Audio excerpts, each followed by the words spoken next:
माननीय अर्थमन्त्री डाक्टर स्वर्णिम वाग्लेलाई आर्थिक वर्ष 2083-84 को राजस्व र व्ययको वार्षिक अनुमान प्रस्तुत गर्न अनुमति दिन्छु।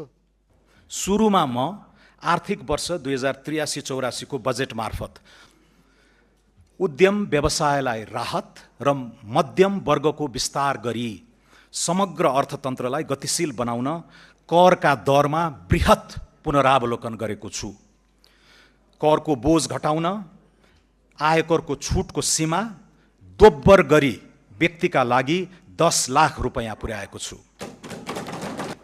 व्यक्तिगत आयकरको अधिकतम दरलाई 10% बिन्दुले घटाएको छु।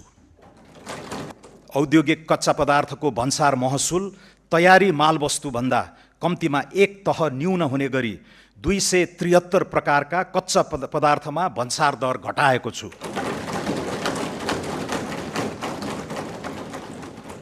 विद्यमान 11 तहको भन्सार दरलाई 7 तहमा सीमित गरेको छु। हाल 360 वस्तुमा लागि आएको अन्तशुल्क खारेज गरेको छु। भन्सार बिन्दुमा सङ्कलन हुने पूर्वाधार विकास कर, सडक मर्मत तथा सुधार दस्तुर जस्ता छरिएका करलाई एकीकृत गरी हरित करमा समाहित गरेको छु। प्राकृतिक व्यक्तिको मृत्यु पश्चातको अस्वैच्छिक निसर्ग एवं निकायमा भएको स्वामित्व परिवर्तनको कारणले नियन्त्रित निकायमा हुने स्वामित्व परिवर्तनमा आयकर ऐन 2058 को दफा 57 आकर्षित नहुने व्यवस्था गरेको छु। सूचीकृत कम्पनीका धितोपत्र बिक्री गर्दा लाग्दै आएको पुँजीगत लाभ कर अन्तिम हुने व्यवस्था गरेको छु। डिजिटल भुक्तानीको माध्यमबाट उपभोक्ताले गर्ने खरिदमा बिजक जारी हुँदाकै समयमा मूल्य अभिवृद्धि करको 10% छुट पाउने व्यवस्था कार्यान्वयन गर्नेछौँ। मूल्य अभिवृद्धि कर फिर्ता गर्ने प्रणाली स्वचालित बनाउनेछौँ। वस्तु वा सेवाको खरिद बिक्रीमा बिजक लिने दिने संस्कृति प्रोत्साहन गर्न लटरी जस्ता आकर्षक कार्यक्रम सुरु गरिनेछ। मूल्य अभिवृद्धि करमा बहुदरको सान्दर्भिकताबारे अध्ययन गरी सुझाव पेश गर्न उच्चस्तरीय सुझाव समिति गठन गर्नेछौँ। कर परिपालनलाई दण्ड होइन विकासको सहयात्री बनाउने नीति लिएका छौँ। कानुनी अस्पष्टता र करदाताको अज्ञानताका कारण लामो समयदेखि सिर्जित कर विवादलाई निरूपण गरी व्यावसायिक वातावरण तयार गर्न कर छुट तथा सहुलियत सम्बन्धी विशेष योजना ल्याएको छु। सरकार वा करदाता पक्षबाट अदालत वा न्यायिक निकायमा पुगी विचाराधीन रहेको कर विवाद समाधान गर्न निर्धारित कर रकममा 1% थप गरी तोकिएको म्यादभित्र बुझाएमा मुद्दा फिर्ता लिई शुल्क, जरिवाना, थप दस्तुर, विलम्ब शुल्क वा ब्याज मिनाहा हुने व्यवस्था मिलाएको छु। नेपाल सरकारको विद्यमान बोझिलो सङ्गठन संरचना अब चुस्त बन्नेछ। सङ्घीय मन्त्रालयको सङ्ख्या 22बाट 18 कायम भइसकेको परिप्रेक्ष्यमा विभाग, कार्यालय र दरबन्दी कटौतीबाट बचत हुने रकमलाई प्रशासनलाई दक्ष बनाउन उपयोग गर्ने नीति लिएको छु। 31 निकाय खारेजी, 6 निकाय मर्जर, 6 निकाय हस्तान्तरण तथा 18 निकायको पुनर्संरचना गर्दैछौँ। कर्मचारी तन्त्रलाई मर्यादित जीवनयापन गर्न सक्षम, उच्चस्तरीय कार्य सम्पादन कुशल र जवाफदेही बनाउने उद्देश्यले निजामती, जङ्गी, प्रहरी र शिक्षकको सेवा सुविधा सम्मानजनक रूपले निरन्तर वृद्धि हुने प्रबन्ध मिलाएका छौँ। लागत न्यूनीकरण र दक्षता अभिवृद्धि संस्थागत सुधारको अर्को आयाम हुनेछ। यसका लागि अभूतपूर्व मितव्ययिता र विनियोजन कुशलता कायम गर्दै साधारण खर्च नियन्त्रण गर्नेछौँ। कार्यालय सञ्चालन खर्च उल्लेख्य रूपमा घटाएको छु। तालिम केन्द्र बाहिरका तालिम खर्च, क्यामेरा, टेलिभिजन लगायतका उपकरणमा विनियोजन हटाएको छु। विभिन्न कोष खडा गरी सुविधा दिने प्रचलन बन्द गर्नेछौँ। सम्बन्धित संस्थानका पदाधिकारी र कर्मचारीलाई सो संस्थानबाट उत्पादित वस्तु तथा सेवा खरिदमा प्रदान गरिएका छुट हटाएको छु। गाभिएका र खारेज भएका निकायको दरबन्दी मिलान र दायित्व व्यवस्थापन सम्बन्धी कार्य सम्पन्न नभएसम्मका लागि उक्त निकायलाई छुट्याएको रकम रोक्का गरेको छु। यी कदमबाट करिब 20 अर्ब बचत हुने प्रारम्भिक अनुमान छ। लगानी प्रवर्धन, आर्थिक सुधार र सहज सेवा प्रवाहको समुचित नीतिगत तथा कानुनी प्रबन्ध गरिनेछ। यसका लागि दर्जनौं ऐन, नियम, कार्यविधि र निर्देशिकाको निर्माण, प्रतिस्थापन वा परिमार्जन गर्नेछौँ।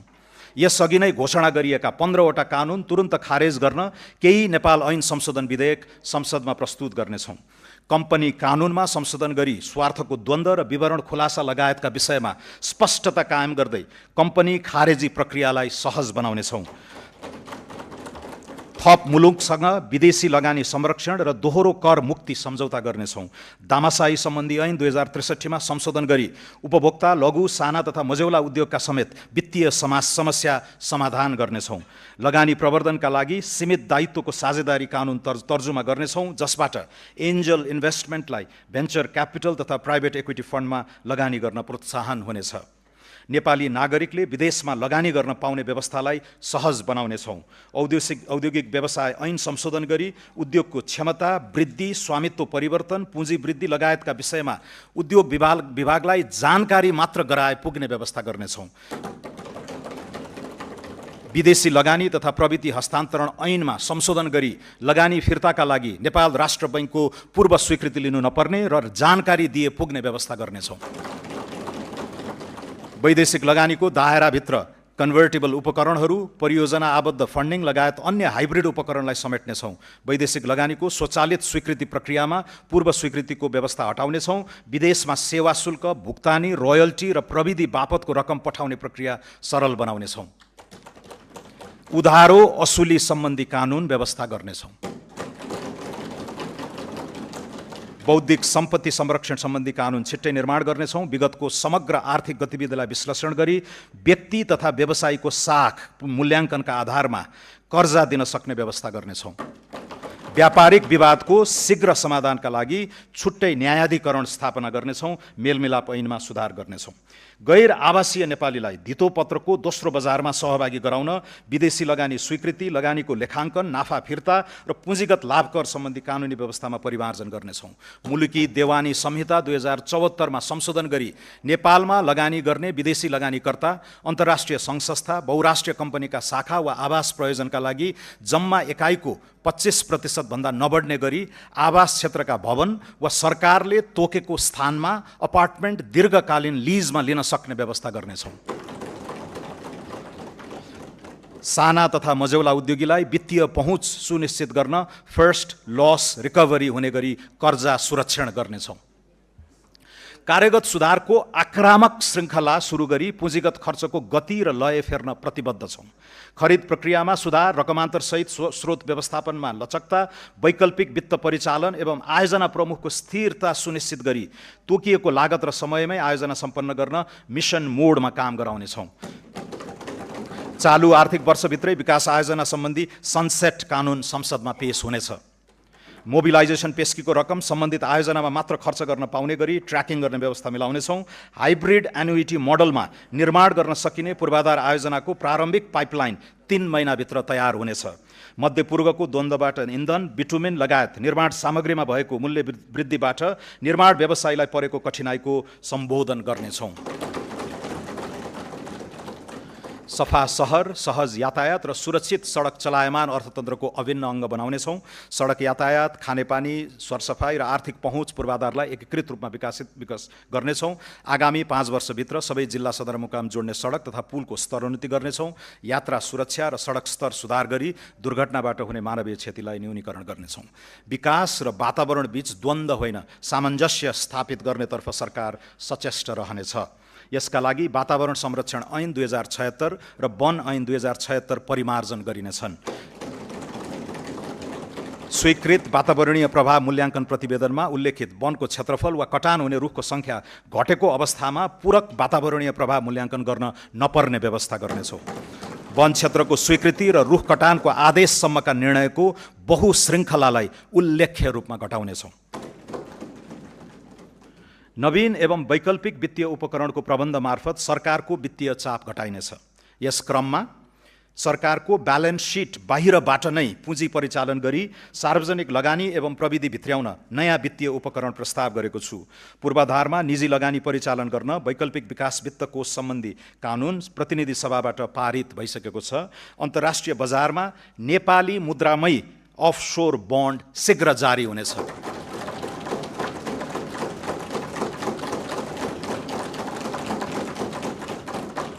स्वच्छ ऊर्जा बन्ड र डायस्पोरा बन्ड जारी गर्ने र उपलब्ध जलवायु कोषको अधिकतम उपयोग गर्ने नीति लिएको छु। हाल वैदेशिक मुद्राको सुविधाजनक सञ्चिति रहेको अवस्थामा केही प्रतिशत रकम सोभरेन वेल्थ फन्डका रूपमा परिचालन गर्ने नीति लिएका छौँ। कम्तीमा 3 महिनाको इन्धन भण्डारण, एआई फ्याक्ट्री लगायतका रणनीतिक महत्त्वका आयोजनामा लगानी गर्न मातृभूमि कोष स्थापना गर्नेछौँ। विदेशी ऋण वा लगानीमा आयोजनामा हुने विनिमय जोखिम न्यून गर्न आगामी आर्थिक वर्षदेखि उपयुक्त प्रिमियममा हेजिङ सेवा दिने व्यवस्था मिलाएको छु। पहिलो र दोस्रो सार्वभौम क्रेडिट रेटिङबाट प्राप्त नतिजामा सुधार हुने गरी अनुकूल आर्थिक वातावरण सिर्जना गर्नेछौँ। नेपाललाई सम्पत्ति शुद्धिकरण सम्बन्धी ग्रे लिस्टबाट यथाशक्य छिटो हटाउनेछौँ। सार्वजनिक संस्थानलाई बलियो बनाउन केहीमा पुँजी वृद्धि र अन्यमा सरकारी सेयर विनिवेश गर्ने प्रबन्ध गरेको छु। राष्ट्रिय वाणिज्य बैङ्कमा नेपाल सरकारको पुँजी वृद्धि गर्ने प्रस्ताव गरेको छु। नेपाल वायु सेवा निगमलाई कम्पनीमा रूपान्तरण गरी व्यवस्थापन सुधार तथा रणनीतिक साझेदारीको उपयुक्त विधि पहिचान गर्नेछौँ। राष्ट्रिय जीवन बीमा कम्पनी र विशाल बजार कम्पनीको सेयर सर्वसाधारणमा निष्कासन गर्नेछौँ। जलविद्युत लगानी तथा विकास कम्पनी लिमिटेडलाई उद्देश्य मिल्ने वित्तीय संस्थासँग गाभी पूर्वाधार क्षेत्रको विशिष्टीकृत निकाय बनाउनेछौँ। गोरखकाली रबर उद्योग लगायत 7वटा सार्वजनिक संस्थानको सम्पत्ति तथा दायित्व मूल्याङ्कन DDA गरी निजी सार्वजनिक साझेदारी मोडलमा लगानी व्यवस्थापनको काम आगामी वर्षभित्रै सम्पन्न गर्नेछौँ। सूचना प्रविधि पूर्वाधारको विस्तारमा सरकारको अर्जुन दृष्टि रहनेछ। नेपाल टेलिकममा सङ्घीय सरकारको 66% सेयर कायम राखी बाँकी सेयर पुस मसान्तभित्र जनस्तरमा बिक्री गर्ने र प्राप्त रकम नेपाललाई टेक हब बनाउन उपयोग गर्नेछौँ। सूचना प्रविधि सेवा क्षेत्र विस्तारका लागि विदेशमा लगानी खुला गर्ने प्रबन्ध गरेको छु। नेपालमा बसेर विदेशी रोजगारदाताका लागि काम गर्न पाउने तथा रिमोट वर्कलाई आकर्षित गर्न स्पष्ट कानुनी प्रबन्ध मिलाउनेछौँ। सरकारी निकायमा प्रयोग हुने सूचना प्रविधि सफ्टवेयरको खरिद एकै निकायबाट गर्ने व्यवस्था मिलाउनेछौँ। डिजिटल सार्वजनिक पूर्वाधार विकासमा लगानी वृद्धि गर्नेछौँ। नेपाल राष्ट्र बैङ्कको सुपरिवेक्षणमा फिनटेक मार्केट प्लेस स्थापना गर्नेछौँ।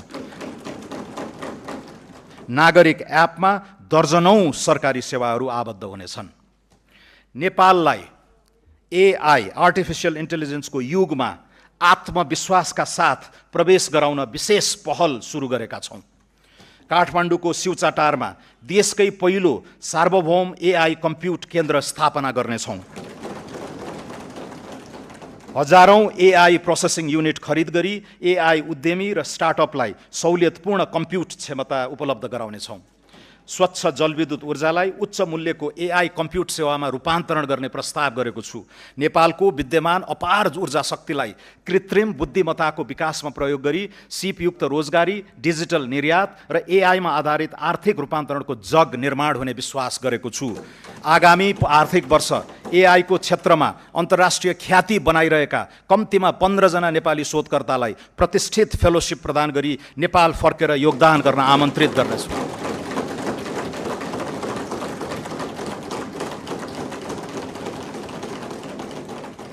एआई को युगमा महत्त्वपूर्ण भूमिका हुने गणित लगायतका शैक्षिक विधालाई उच्च प्राथमिकता दिनेछौँ। लामो समयदेखि थाँतिरहेको नेपाल विद्युत प्राधिकरणको पुनःसंरचना सम्पन्न गरिनेछ। नेपाल विद्युत प्राधिकरणलाई विद्युत उत्पादन, प्रसारण र वितरण तथा व्यापारका लागि 3 छुट्टै कम्पनीमा विभाजन गर्नेछौँ। विद्युत खरिद सम्झौता भएका तर निर्माण सुरु नगरेका आयोजनाको अनुमति पत्र खारेज गरी टेक और पे विधिमा नयाँ PPA गर्ने प्रबन्ध गर्नेछौँ। 10 मेगावाटभन्दा कम क्षमताका विद्युत आयोजनाको तत्काल पिपिए गर्नेछौँ। सुक्खा याममा घटाघटमा विद्युत खरिद दर निर्धारण गरी खरिद सम्झौता गर्ने व्यवस्था मिलाउनेछौँ। निजी क्षेत्रलाई अन्तर्राष्ट्रिय बजारमा विद्युत व्यापार गर्न पाउने व्यवस्था मिलाउनेछौँ। प्रसारण लाइन बनाउने र विलिङ चार्ज लिई विद्युत व्यापार गर्न सक्ने कानुनी व्यवस्था समेत मिलाउनेछौँ। जलविद्युत आयोजनाको अनुमति अवधिपछि आयोजनाको स्वामित्व नेपाल सरकारमा हस्तान्तरण हुँदा वनको जग्गा भोगाधिकार र रुख कटान बापतको शुल्क समायोजन गर्ने व्यवस्था मिलाउनेछौँ।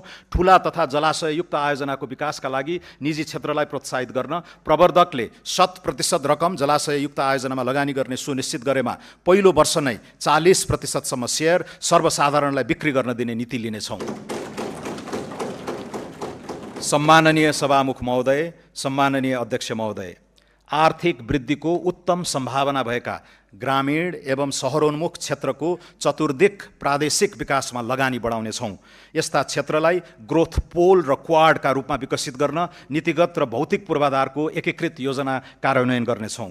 सुनकोशी मरिन डाइभर्जनबाट सिञ्चित हुने 1,22,000 हेक्टर कमान्ड क्षेत्रलाई आधार बनाउँदै हुलाकी र पूर्व पश्चिम राजमार्ग विस्तारका बाँकी काम सम्पन्न गरी कृषि र उद्योग क्षेत्रको मध्य मधेस चतुर्भुज क्वाड्राङ्गल बनाइनेछ।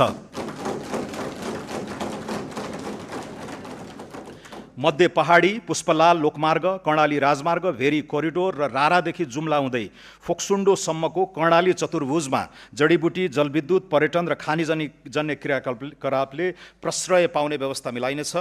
पूर्व पश्चिम राजमार्गको बुटवल नारायणघाट खण्ड र मुगलिन दमौली पोखरा खण्ड शीघ्र सम्पन्न गर्नेछौँ। सिद्धार्थ राजमार्गको अन्तर्राष्ट्रिय स्तरको रूपान्तरण सुरु गरी कालीगण्डकी सभ्यताको उद्गम क्षेत्रलाई तीर्थाटन र स्वच्छ उद्यम व्यवसाय केन्द्रित गण्डकी चतुर्भुज बनाउनेछौँ।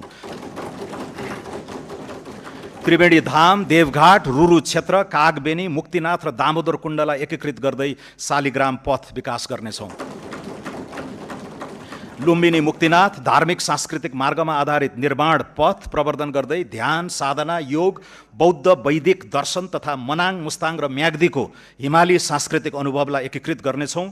मध्य पहाडी राजमार्गसँग ओलाङचुङगोला, किमाथाङका, तातोपानी, रसुवागढी, कोरला, हिल्सा जस्ता उत्तरी पर्या व्यापारिक गन्तव्यहरूसँग जोड्ने लक्ष्य राखेका छौँ। कोशी टप्पुदेखि कञ्चनजङ्घासम्मको क्षेत्रलाई समेटी जैविक विविधता संरक्षण र स्वच्छ ऊर्जा विकास केन्द्रित कोशी कोरिडोरको योजना अगाडि बढाउनेछौँ।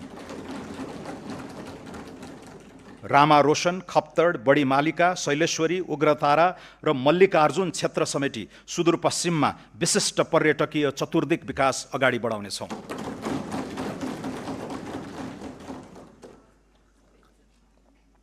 भिजन काठमाडौँ 2040 को दीर्घकालीन योजना कार्यान्वयन सुरु गर्नेछौँ। काठमाडौँ उपत्यकाको समग्र शहरी सेवा व्यवस्थापनका लागि अन्डरपास, फ्लाइओभर, इन्टरसेक्सन सुधार, नदी कोरिडोरको पूर्वाधार, पार्क निर्माण, फोहोर मैला व्यवस्थापन, युटिलिटी डक्ट, विद्युतीय तार भूमिगत गर्ने सहितको एकीकृत पूर्वाधार बनाउनेछौँ। प्रदेश र स्थानीय तहसँगको सहकार्यमा वित्तीय प्रोत्साहन सहित खुला क्षेत्रको संरक्षण र विस्तारका लागि विशेष पहल गर्नेछौँ। काठमाडौँ उपत्यकामा विद्युतीय सार्वजनिक बस सञ्चालन, चार्जिङ स्टेसन, ट्र्याकिङ प्रणाली, स्मार्ट बस पार्क, सुदृढ संस्थागत व्यवस्था सहितको स्मार्ट अर्बन मोबिलिटी कार्यक्रम छिट्टै सुरु हुनेछ। पोखरा उपत्यकामा पनि सार्वजनिक बसलाई विद्युतीय बसले प्रतिस्थापन गर्न ई मोबिलिटी सेवा सुरुवात गर्नेछौँ। भिजिट नेपाल वर्ष 2085 र नेपाल आरोग्य वर्ष 2027 सफल बनाउन सघन तयारी गर्नेछौँ। उच्च मूल्यका पर्यटक लक्षित रिजोर्ट र होटल निर्माण र सञ्चालनलाई भौतिक एवं वित्तीय प्रोत्साहन दिने व्यवस्था गरेको छु। पर्यटन गतिविधिहरूलाई आरोग्य पर्यटनको मूल विषयवस्तुमा ब्रान्डिङ गरी पर्यटकका स्रोत मुलुकहरूमा विविधीकरण गरिनेछ। नेपाललाई युरोपियन युनियनको एयर सेफ्टी लिस्टबाट बाहिर निकाल्न आगामी पुसभित्र नागरिक उड्डयन प्राधिकरणको पुनः संरचना गरी नियामक र सञ्चालकको पृथक भूमिका स्थापित गर्नेछौँ।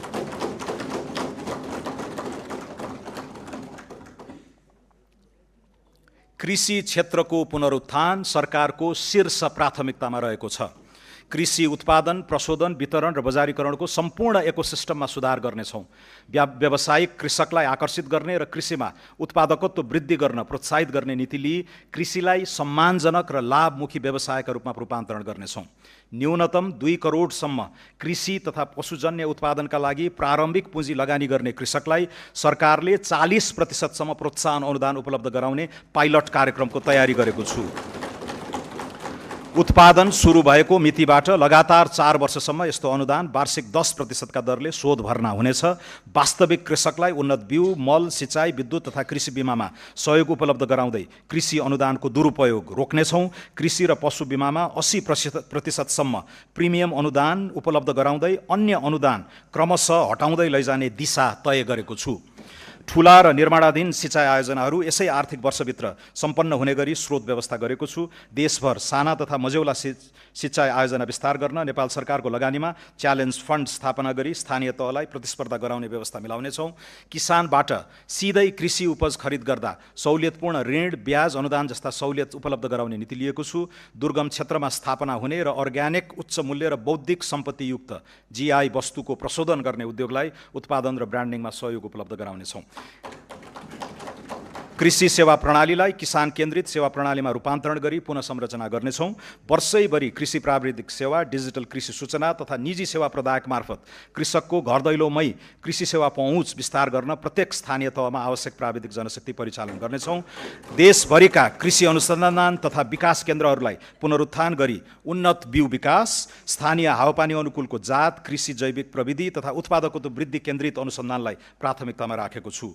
कृषि उपजको उचित मूल्य सुनिश्चितता, किसान र क्रेताबीच करार, अनुदान तथा नियमन सहितको कानुनी व्यवस्था गर्न कृषि विधेयक संसदमा शीघ्र पेश गर्नेछौँ। वन तथा प्राकृतिक स्रोतलाई संरक्षणको सीमित दायराबाट बाहिर निकाली हरित औद्योगिकरण, रोजगारी सिर्जना र आयात प्रतिस्थापनको आधार बनाउनेछौँ। दिगो काठ उत्पादन, वनमा आधारित उद्योग, जडीबुटी तथा गैर काष्ठ वन पैदावारको प्रशोधन र हरित उद्यम प्रवर्धन गर्नेछौँ। स्वदेशी काठ उद्योगको प्रतिस्पर्धात्मक अभिवृद्धि गर्न विकास निर्माणका क्रममा सङ्कलित कच्चा काठको बिक्री मूल्य पुनरावलोकन गर्नेछौँ। वन पैदावारको कटानी, सङ्कलन, ढुवानी र बिक्री वितरण सम्बन्धी अनुमति प्रणालीलाई पूर्ण डिजिटल तथा एकद्वार प्रणालीमा रूपान्तरण गरी प्रक्रियागत झन्झट हटाउनेछौँ।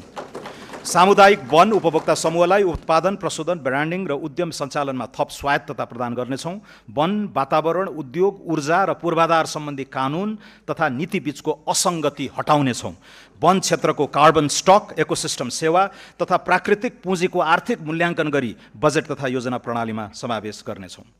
लगानी एक्सप्रेसको अवधारणा कार्यान्वयन गर्न आगामी 3 महिनाभित्र स्वचालित रूट प्रणाली लागू गर्नेछौँ। कम्पनी र उद्योग दर्ता, वित्तीय सेवा, कर प्रणालीमा सहभागिता, भिसा आवेदनसम्मका सबै सेवा आबद्ध गरी सूचना प्राप्ति, अनुपालना प्रतिवेदन र जोखिममा आधारित परीक्षण हुने व्यवस्था गर्नेछौँ। लगानी बोर्डबाट स्वीकृत भएका परियोजनामा पुनः अन्य निकायबाट स्वीकृति लिनु नपर्ने कानुनी व्यवस्था गर्नेछौँ। स्वीकृत परियोजनाको लगानी सम्बद्ध अध्ययन अनुसन्धानका लागि लगानी भिसा उपलब्ध गराउनेछौँ। सेयर हस्तान्तरण, कर चुक्ता, सम्पत्ति मूल्याङ्कन, ऋण भुक्तानी, लाभांश वितरण र लिक्विडेसन प्रक्रियालाई सरल बनाई लगानी र मुनाफा फिर्ता सहज बनाउनेछौँ। उद्योग र औद्योगिक नवप्रवर्तनमा सरकार दत्तचित्त रहनेछ।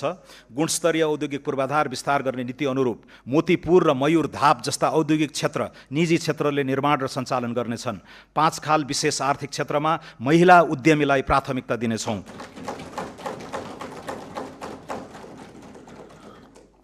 महिला उद्यमीलाई कर्जा प्रवाहमा थप सहुलियत प्रदान गर्नेछौँ। विशेष आर्थिक क्षेत्रलाई कर, भन्सार, आयात, निर्यात र लगानीको सम्पूर्ण निर्णय एकै थलोबाट हुने विशेष आर्थिक प्रशासन क्षेत्रको व्यवस्था मिलाउनेछौँ। उत्पादनमूलक उद्योगको प्रतिस्पर्धात्मक क्षमता अभिवृद्धि गर्न विद्युतको डिमान्ड शुल्क पुनरावलोकन गर्दै विद्युत महसुलमा छुट दिने व्यवस्था गर्नेछौँ। उद्योगीहरूले औद्योगिक क्षेत्र, विशेष आर्थिक क्षेत्र तथा लिजमा उपलब्ध गराइने जग्गामा निर्मित संरचनालाई बैंकिङ प्रयोजनका लागि धितो राख्न सक्नेछन्। पुँजी अभावका कारण पूर्ण क्षमतामा सञ्चालन हुन नसकेका उद्योग तथा व्यवसायलाई व्यावसायिक पुनरुत्थान कर्जा उपलब्ध गराई क्षमता विस्तार र वृद्धिमा प्रोत्साहित गर्नेछौँ। नवउद्यम, स्टार्टअप, नवप्रवर्तन र उद्यमशीलतालाई आर्थिक रूपान्तरणको दह्रो आधार बनाउनेछौँ। नवउद्यमलाई पहिचान, सिप बजार र वित्तीय पहुँचसँग अनुकूलित गर्दै नाफा आबद्ध कर सहुलियत, सार्वजनिक खरिदमा प्राथमिक पहुँच, डिजिटल दर्ता तथा नियामकीय सहजीकरण मार्फत नवउद्यम सञ्चालन प्रणालीलाई सुदृढ बनाउनेछौँ। नवउद्यम वित्त पोषणलाई केवल ऋणमा आधारित मोडेलमा सीमित नराखी प्रारम्भिक चरणमा अनुदान, सम्भाव्यता प्रमाणित उद्यमका लागि सहुलियतपूर्ण कर्जा तथा विस्तार चरणमा वृद्धि पुँजीको व्यवस्था गरिनुको साथै निजी क्षेत्र र गैर आवासीय नेपालीको सहलगानी प्रोत्साहित गर्नेछौँ। विज्ञान प्रविधि अनुसन्धान र नवप्रवर्तनका लागि पुँजीगत खर्चको न्यूनतम 1% रकम विनियोजन गरेको छु। व्यक्तिगत क्रेडिट स्कोरिङ प्रणाली लागू गर्दै पियर टु पियर P2P लेनदेनलाई नियमनसहित सञ्चालन गर्नेछौँ। कृषि, उद्योग, पर्यटन र जलविद्युत क्षेत्रमा दीर्घकालीन स्थिर ब्याजदरमा कर्जा प्रवाह गर्न नीतिगत व्यवस्था गर्नेछौँ। बैंकिङ क्षेत्रमा बढ्दो खराब कर्जा तथा गैर बैंकिङ सम्पत्तिको प्रभावकारी व्यवस्थापन गर्न विशेष कानुनी अधिकारसहित राष्ट्रिय सम्पत्ति व्यवस्थापन कम्पनी पुस मसान्तसम्म स्थापना गर्नेछौँ। समग्र शैक्षिक इकोसिस्टममा प्रणालीगत पुनर्संरचना गर्नेछौँ। राष्ट्रिय विद्यालय नक्साङ्कन र पूर्वाधार अडिट, शिक्षक क्षमता परीक्षण, AI तथा एडटेक तत्परता मूल्याङ्कन समेतका आधारमा नवप्रवर्तन तथा सिप केन्द्रित शिक्षा विस्तार गर्न विद्यालय शिक्षामा लगानी बढाउनेछौँ। शिक्षा प्रणालीलाई विद्यालय केन्द्रित प्रणालीमा रूपान्तरण गर्दै शैक्षिक गुणस्तर अभिवृद्धि र पूर्वाधार निर्माणमा अभिभावकीय सहयोग स्वीकार गर्ने नीति लिएका छौँ। विद्यालय व्यवस्थापन समितिलाई गुणस्तरीय शिक्षा सुनिश्चितताको माध्यम बनाउनेछौँ। सम्पूर्ण शैक्षिक संस्थामा सफा शौचालय अभियान सञ्चालन गर्नेछौँ। उच्च शिक्षालाई अनुसन्धान, नवप्रवर्तन, ज्ञान उत्पादन र राष्ट्रिय क्षमता निर्माणको केन्द्रका रूपमा पुनः संरचना गर्नेछौँ। चिकित्सा, नर्सिङ, सूचना प्रविधि लगायत उच्च शिक्षाका विभिन्न विधामा हाल लगाइएको कोटालाई चालु आर्थिक वर्षभित्र पुनरावलोकन गरी उल्लेख्य वृद्धि गर्नेछौँ। उद्योग तथा श्रम बजारसँग प्रत्यक्ष आबद्ध मागमा आधारित सिप प्रणाली विस्तार गर्नेछौँ। राष्ट्रिय योग्यता ढाँचा तथा पूर्व सिकाइ मान्यता लागू गरी प्रवासी, अनौपचारिक तथा अनुभवी श्रमिकको सिपलाई औपचारिक मान्यता दिनेछौँ। पारिश्रमिक सहितको इन्टर्नसिप प्रणालीलाई संस्थागत गरिनेछ। यो बजेटले स्वास्थ्य सेवामा नीतिगत फड्को मार्ने लक्ष्य लिएको छु। दक्ष स्वास्थ्य जनशक्ति, प्रयोगशाला, अत्यावश्यक औषधि, डिजिटल स्वास्थ्य प्रणाली तथा प्रभावकारी रेफरल सेवा सहितका आधारभूत संस्थाहरूलाई स्वास्थ्य सेवाको प्रथम बिन्दु बनाउने दीर्घकालीन लक्ष्य लिएका छौँ। सरकारले निशुल्क उपलब्ध गराउने मध्ये कम्तीमा 25 प्रकारका औषधि उत्पादन गर्न नेपाल औषधि लिमिटेडलाई सक्षम बनाउनेछौँ। त्रिभुवन विश्वविद्यालय शिक्षण अस्पताल, चिकित्सा विज्ञान राष्ट्रिय प्रतिष्ठान र पाटन स्वास्थ्य विज्ञान प्रतिष्ठानलाई अन्तर्राष्ट्रिय स्तरको विश्वविद्यालयको रूपमा विकास गरी विदेशी विद्यार्थी समेतलाई शिक्षा प्रदान गर्न सक्षम बनाउनेछौँ। सार्वजनिक साझेदारी मोडल, पब्लिक पार्टनरसिप मोडल अन्तर्गत 7 वटै प्रदेशका प्रमुख सरकारी अस्पताललाई चरणबद्ध रूपमा शिक्षण अस्पताल तथा विशिष्टीकृत स्वास्थ्य सेवा केन्द्रमा रूपान्तरण गरिनेछ। कर्मचारी सञ्चय कोष, नागरिक लगानी कोष र सामाजिक सुरक्षा कोषमा रहेको लगानी योग्य स्रोतलाई स्वास्थ्य पूर्वाधार, मेडिकल शिक्षा र विशिष्टीकृत सेवा विस्तारमा परिचालन गर्नेछौँ। स्वास्थ्य बीमा कार्यक्रमको व्यापक पुनर्संरचना गर्नेछौँ। छरिएर रहेका सामाजिक स्वास्थ्य सुरक्षा कार्यक्रम र स्वास्थ्य सम्बन्धी दायित्वलाई एकीकृत गर्दै एकल भुक्तानी विधि अपनाउनेछौँ। स्वास्थ्य बीमाको सर्वव्यापीकरणबाट आगामी 3 वर्षमा 90% नेपाली स्वास्थ्य बीमाको दायरामा आउने र व्यक्तिगत उपचार खर्चमा उल्लेख्य कटौती हुने अपेक्षा राखेका छौँ। राष्ट्रिय ट्रमा नीति तर्जुमा गरी सडक दुर्घटना र आकस्मिक ट्रमाबाट हुने जनधनको क्षति न्यूनीकरण गर्नेछौँ। आगामी 5 वर्षभित्र स्मार्ट वितरण प्रणालीबाट 24 घण्टा स्वच्छ पिउने पानी सुनिश्चित गर्नेछौँ। आगामी 3 वर्षभित्र 65% र 5 वर्षभित्र 100% नागरिकलाई सुरक्षित र स्वच्छ खानेपानी सेवा उपलब्ध गराउनेछौँ। खानेपानी आपूर्तिको गुणस्तर, शुल्क संरचना तथा सेवा दायित्व सुनिश्चित गर्न नियमन प्रणाली सुदृढ पार्नेछौँ। काठमाडौँ उपत्यकामा दिगो खानेपानी सेवा सुनिश्चितताको लागि विद्यमान महसुल संरचनाको पुनरावलोकन गर्नेछौँ। काठमाडौँ उपत्यका खानेपानी व्यवस्थापन बोर्ड, काठमाडौँ उपत्यका खानेपानी लिमिटेड, आयोजना कार्यान्वयन निर्देशनालय र खानेपानी तथा सरसफाई सेवा महसुल निर्धारण आयोगलाई गाभी एउटै संरचना बनाउनेछौँ। सामाजिक सुरक्षा प्रणालीलाई थप न्यायोचित र लक्षित बनाउनेछौँ। आर्थिक रूपमा सक्षम नागरिकलाई सामाजिक सुरक्षा भत्ता स्वैच्छिक रूपमा त्याग्न सक्नेले छोडौँ, नसक्नेलाई जोडौँ भन्ने राष्ट्रिय अभियान सञ्चालन गर्नेछौँ।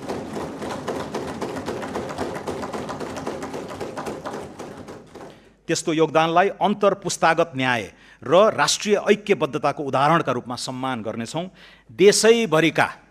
देशैभरिका दलित बालबालिकालाई उपलब्ध गराइएको बाल पोषण भत्तालाई दोब्बर गरी मासिक